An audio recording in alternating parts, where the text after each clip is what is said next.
کے ہر انسان سے زیادہ محبوب ہیں۔ فرمایا اور اپنی جان سے ذرا سا توقف کیا، دل میں جھانکا، ہاں حضور اب میں یہ بھی کہتا ہوں کہ میری جان سے بھی زیادہ عزیز ہے مجھے۔ آپ نے فرمایا الآن عمر اب پہنچے ہو جو مقام ہے، اب درکار ہے، جو مطلوب ہے۔ تو محبت اس درجے کی، اطاعت اس درجے کی اگر نہیں ہے تو ایمان نہیں ہے۔ ہاں قانونی ایمان ہے، اب مسلمان ہے، اللہ کا شکر ہے، بہت بڑا فضل ہے۔ اب اگلے بات پر آئیے، عزروہ، ان کی توقیر، ان کی تعظیم کرے۔ یہ تعظیم کس درجے میں؟ اب وقت بہت کم ہے، میں صرف آپ کو سورہ حجرات سے مثال دے رہا ہوں۔ فرمایا گیا یا ایھا الذین آمنوا لا ترفعوا اصواتکم فوق صوت النبی ولا تجہروا لہ بالقول کجہر بعضکم لبعض ان تحبط اعمالکم وانتم لا تشعرون۔ اے ایمان والو، کبھی اپنی آواز کو حضور کی آواز سے بلند تر نہ کر دینا۔ کبھی جس طرح بلند آواز سے ایک دوسرے سے بات کرتے ہو ایسے نہ کر بیٹھنا، مبادا تمہارے سارے اعمال حبط ہو جائیں اور تمہیں پتہ بھی نہ چلے۔ تم تو کہو گے میں نے کوئی گناہ کبیرہ تو نہیں کیا، میں نے کوئی ڈاکہ نہیں ڈالا، چوری نہیں کی، کوئی زنا نہیں کیا، کوئی شراب نہیں پی، لیکن یہ سوء ادب، لا ترفعوا اصواتکم فوق صوت النبی ولا تجہروا لہ بالقول کجہر بعضکم لبعض ان تحبط اعمالکم وانتم لا تشعرون۔ یہاں ایک میں عملی بات بھی آپ کے سامنے رکھ دوں، صحابہ کے بارے میں تو بات سمجھ میں آ گئی کہ اپنی آوازیں پست رکھیں۔ ہم کیسے کریں؟ ہمارا ایک طرز عمل ہونا چاہیے۔ اگر کسی گفتگو میں کوئی شخص کہ حضور نے یہ فرمایا ہے، کبھی یہ نہ کہے میں نہیں مانتا، ہاں توقف کر لیں، بھائی میں تحقیق کروں گا کہ واقعی یہ حدیث صحیح ہے یا نہیں ہے، ٹھیک، ضروری نہیں کہ جو کہہ دے مان لیں آپ۔ محدثین نے کتنی محنتیں کر کر کے چھانٹی کی ہے، لہذا یہ، لیکن فوراً اگر آپ بگڑا نہیں میں نہیں مانتا، یہ عقل کے خلاف ہے، یہ فلاں ہے، یہ وہ ہے، یہ ہے کہ جو آپ سوء ادب کے مرتکب ہو رہے ہیں نبی اکرم صلی اللہ علیہ وسلم کی بارگاہ میں۔ ہاں توقف کریں، غور کریں، تحقیق کریں، معلوم ہو کہ یہ حدیث پختہ نہیں ہے، مستند نہیں ہے، پھر دوسری بات ہے۔ اور یہ جان لیجئے ہمارا جو معاشرہ ہے اس کا ایک قانونی جو ہے احاطہ ہے، یہ بھی سورہ حجرات کی پہلی آیت ہے، یا ایھا الذین آمنوا لا تقدموا بین یدی اللہ ورسولہ۔ اللہ اور اس کے رسول کے احکام کا دائرہ ہے، اس کے اندر اندر رہو، باہر نہیں نکل سکتے۔ لیکن اس دائرے کے اندر ایک مرکزی شخصیت جس کی دل آویزی، جس کا حسن سلوک، جس کا حسن کردار، جس کا حسن اخلاق مرکز بن جائے، تمام لوگوں کی جذباتی محبت کا مرکز بن جائے، اگر یہ نہیں ہوگا تو معاشرہ مضبوط نہیں ہوگا۔ محض قانون اور دستور پر معاشرہ مضبوط نہیں ہوتا۔ کسی شخصیت، اب آپ کو معلوم ہے آخر ہندوستان کے معاشرے میں گاندھی کا ایک مقام ہے کہ نہیں ہے؟ آخر یہ سارا معاملہ چل رہا ہے اسی کے گرد کے نہیں؟ ماؤ تنگ کے معاملہ ہے کہ نہیں ہے؟ یہ سارا معاملہ دنیا میں عام لوگ کہہ دیتے، ریشنلسٹ لوگ، کہ ان چیزوں کی کیا ضرورت ہے، بھائی قانون دیکھنا چاہیے، دستور دیکھنا چاہیے، حکم دیکھنا نہیں بھائی، جذباتی وابستگی، کہ ایک ہستی تو ایسی ہو کہ جس کے کچھ کہنے پر فوراً زبانیں بند ہو جائیں۔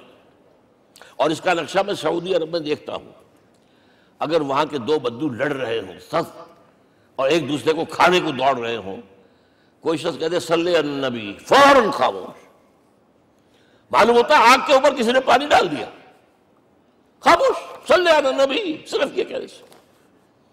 یہ جذباتی وابستگی اگر محمد سے نہیں ہے صلی اللہ علیہ وسلم تو آپ کا معاشرہ کبھی مضبوط نہیں ہوگا۔ یہ مرکزی شخصیت، یہ مرکز ہے، اسی لیے ان کے احترام کا یہ درجہ ہے، کیونکہ اس سے کیا ہوگا، تمہارا شیرازہ بکھر جائے گا۔ اگر ان کے ساتھ جذباتی محبت نہیں ہوگی تمہارا شیرازہ بکھر جائے گا۔ یہ آیا معاملہ۔ اب میں آپ کو بتانا چاہتا ہوں تہذیب ہمارے ہاں اصل میں بدقسمتی سے ہم سیرت کی تقریریں کرتے ہیں، حضور کی عظمت بیان کرنے کی کوشش کرتے ہیں، کچھ لوگ تو خیر حضور کی زلفیں ہیں، حضور کی آنکھیں ہیں، حضور کی کملی ہے، حضور کا سایہ نہیں تھا وغیرہ، یہ باتیں اپنی جگہ ہیں، ہر چیز ٹھیک ہے، لیکن یہ جان لیجئے حضور کی اصل عظمت ایک نبی اور رسول کی حیثیت سے ہے، اور وہ شے وہ ہے جہاں جبرائیل کے بھی پر جل رہے ہیں، اس کی حقیقت کون جانتا ہے؟ میں ایک مثال دے رہا ہوں آپ کو کہ حضور 100 میں مثال رکھا کرتے تھے، آج روزہ رکھا، شام کو افطار نہیں کیا، وہ رات کو چل رہا ہے روزہ، اگلے روز پھر وہ کنٹینیو کر رہا ہے شام تک، 2 دن کا 100 میں مثال، 3 دن کا بھی رکھتے تھے۔ صحابہ نے اجازت چاہی حضور ہمیں بھی اجازت دے دیں، نہیں، عرض کہ حضور آپ تو رکھتے ہیں ہمیں منع کرتے ہیں۔ اب سنیے، ایکم مثلی، تمہیں سے کون ہے مجھ جیسا؟ ابھی تو عند ربی، میں تو اپنے رب کے پاس رات گزارتا ہوں، ہوا یطعمنی ویسقین، وہ مجھے کھلاتا اور پلاتا ہے۔ کیا سمجھیں گے ہم؟ کیا ہماری سمجھ میں آئے گا؟ یہ معاملہ نبوت کے جو اسرار و رموز ہیں، ان کا جو مقام اور مرتبہ ہے، وہ کوئی نبی پہچان سکتا، غیر نبی تو پہچان ہی نہیں سکتا۔ ایک ڈاکٹر کا کیا مقام ہے اپنے فن میں، وہ کوئی ڈاکٹر ہی سمجھ سکے گا نا، غیر ڈاکٹر کہاں سمجھے گا؟ اور حقیقت میں وہی سمجھے گا جو اس سے بھی اوپر کا ڈاکٹر ہے، نیچے والا تو نہیں سمجھ سکتا۔ جو کمتر ہے وہ تو صرف اوپر دیکھے گا، اللہ اللہ خیر صلی اللہ، جو اوپر ہے اور ظاہر ہے محمد سے اوپر کوئی نہیں صلی اللہ علیہ وسلم۔ یہی وجہ ہے، دیکھیے شیخ سعدی کو کیا کہنا پڑا، یا صاحب الجمال و یا سید البشر من وجهك المرير لقد نور القمر لا يمكن الثناء كما كان حقه بعد از خدا بزرگ توئی قصہ مختصر۔ اے محمد صلی اللہ علیہ وسلم، آپ کی ثنا جیسے کہ حق ہے ہو ہی نہیں سکتی۔ غالب اس سے بھی آگے گیا ہے، میں بات ابھی آپ کو سناتا ہوں شعر اس کا۔ آپ کی ثنا کا حق ادا ہو ہی نہیں سکتا، بس ہم یہ جانتے ہیں اللہ کے بعد آپ کا مقام۔ غالب جو آگے گیا ہے کہتا ہے، غالب ثنائے خواجہ بیزداں گزاشتیم کہاں ذات پاک مرتبہ دان محمد است۔ اے غالب، ہم نے تو حضور کی ثنا تو اللہ کے حوالے کر دی ہے، اس لیے کہ وہی ذات پاک جانتا ہے مرتبہ محمد کا کیا ہے صلی اللہ علیہ وسلم۔ ہم بیان کرنے کی کوشش کریں گے تو توہین کر بیٹھیں گے۔ ایک لطیفہ ہے، ایک بیچارہ کوئی دیہاتی کہیں پھنسا ہوا تھا کسی جگہ، تھکا ہوا چل رہا تھا، ڈپٹی کمشنر صاحب جا رہے تھے، کار میں بٹھا لیا۔ اب اس نے کہا، پتر تینوں اللہ پٹواری کرے۔ اب اس غریب کے جو ہے اس کے ذہن میں تو پٹواری سے اوپر تو کچھ ہے ہی نہیں، اس کے قلم سے جو ہے ادھر کا انتقال ادھر ہو گیا، ادھر کی ادھر چلی گئی۔ تو ڈی سی کو وہ تعریف کر رہا ہے اپنے سمجھ کے مطابق، پٹواری کرے تو ہم کہیں پٹواری والا معاملہ نہ کریں۔ ہاں، ایک پہلو ایسا ہے جس کے حوالے سے حضور کی عظمت ہماری سمجھ میں آئے گی۔ حضور ایک انسان کی حیثیت سے کیا تھے، ایک باپ کی حیثیت سے آپ کا کیا طرز عمل تھا، ذرا یاد کیجئے۔ جگر گوشہ رسول حضرت فاطمہ بطول رضی اللہ تعالیٰ عنہ وہ حاضر ہوتی، ابا جان دیکھیے چکی پیس پیس کر یہ گھٹے پڑ گئے میرے ہاتھ میں، یہ کنویں سے پانی لاتی ہوں، مشکیزیں کہ یہاں پر بندیاں پڑ گئی۔ حضور اب تو عام لوگوں پر بھی آسانیاں ہیں، لوگوں کے ہاں غلام آ گئے ہیں، کنیزیں آ گئی ہیں، مال و دولت آ گئی ہے، مجھے بھی کوئی غلام کنیز عطا ہو جائے۔